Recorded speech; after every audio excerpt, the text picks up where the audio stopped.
Bosnia is wedged right in between Serbia and Croatia, but it's so cool because of the mountains, and during the winter time, it is a huge winter sports destination. Back during 1984, the Winter Olympics was held here, and what's even crazier, when I am going to go into the very sad history of Sarajevo and the Bosnian genocide a little bit later, what took place here in the 90s is absolutely heartbreaking, but that's a historical lesson that we're going to discuss more later. Also, another reason why Sarajevo is so famous is this is where a Serbian nationalist shot Archduke Franz Ferdinand, yeah, literally right in the city, and that is what ultimately sparked World War I. Bosnia as a whole has around 4 million people, while Sarajevo has about 300,000. Sarajevo is the capital city. Right behind me, this is really powerful. All of this used to be a part of Olympic Village, but now it's a cemetery, and everybody buried here was a casualty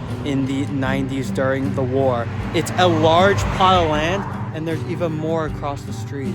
Land that was dedicated for something happy to bring people together now is a remembrance for something that tears people apart. The tragedies of war. You really do see street art throughout the city that is anti-UN, anti-Serbia, just remembering the Bosnian genocide. It is everywhere. That shows the mark that is still left here.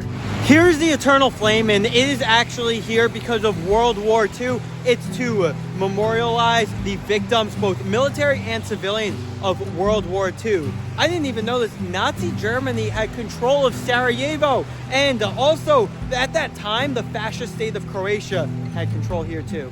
If you're a history buff, this museum you need to check out, because here in Sarajevo the history is so immense. This is the National Museum of Bosnia and Herzegovina. So it was actually established in the year 1888, and it was expanded upon in the 30s, but it doesn't have just the history before that, like during Ottoman times. It has history up until today. So if you really want to get a deep historical look into what happened in this area during the fall of Yugoslavia, during the Balkan Wars, then this is where you have to go. Also, I love the architecture of it.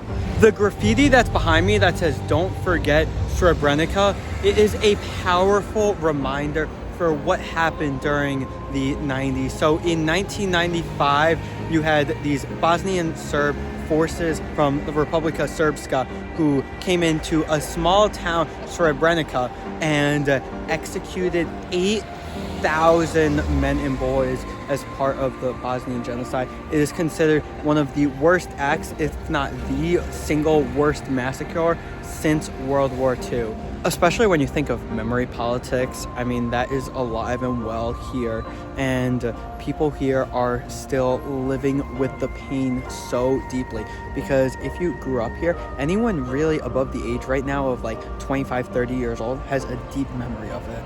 You really can argue that this was the worst genocide since the Holocaust. It is unbelievable that 200,000 Bosnians were slaughtered, and history seems to have forgotten that. I mean, growing up, it was never mentioned once in school for me, ever. I feel like a vast majority of people my age, at least coming from the United States, have no idea that it happened. People don't even know about the fall of Yugoslavia in general. I feel like most Americans don't even know it, or even if they know, like, oh, it happened, they don't know the details behind it, because at that time the media was so consumed with the fall of the Soviet Union and what was happening in the Eastern Bloc that, yeah, it's so sad that this part of the world, this part of Eastern Europe, was just frankly forgotten. In terms of demographic breakdown, the country is really interesting because it is Muslim majority, but only slightly. About 52% of the country is Muslim. There's about 25% that is Serbian Orthodox. Mostly those people live in the Republika Srpska, and that is a whole nother geopolitical issue that I don't have the knowledge and expertise to kind of get into. But here in Sarajevo, you see the stunning mosques in so many different parts, and you see its influence. And yeah, because of that, once again, going back to the Bosnian genocide, the Muslim to Serbian Orthodox split is one of the reasons why that genocide ultimately, unfortunately, took place. There aren't that many people that speak English here. They speak the same language as Serbia and Croatia. The Serb-Croatian, but the people of Bosnia will say no, Bosnian is our own language. It's pretty much like Swedish, Danish, and Norwegian. They're all like essentially the same language. There are some different words to it though. I'm proud of myself that I'm able to recognize actually a lot of words that I'm seeing because I am currently taking Serbian classes. Just some facts about this area. The old town itself started to be built in the 15th century. And even today though, there is a cross blend between different religions and cultures, mosques, cathedrals, and just so many different things playing together. During the 90s, a lot of it was destroyed, but since then they have done an incredible job restoring it. It wasn't just the 1990s where a lot of this was destroyed, but during the Austro-Hungarian takeover in the late 1800s, there was a massive fire that ravaged through here as well, destroying much of it. Today, only about 1/3 of the actual bazaar remains from when it was at its peak, which makes sense then, I guess, considering how back then there were 12,000 vendors that were here. Of its remains, it's mainly the Ottoman layout, but you still see the other ones. In the mid-1600s, this really became a center for trade in the Balkan region.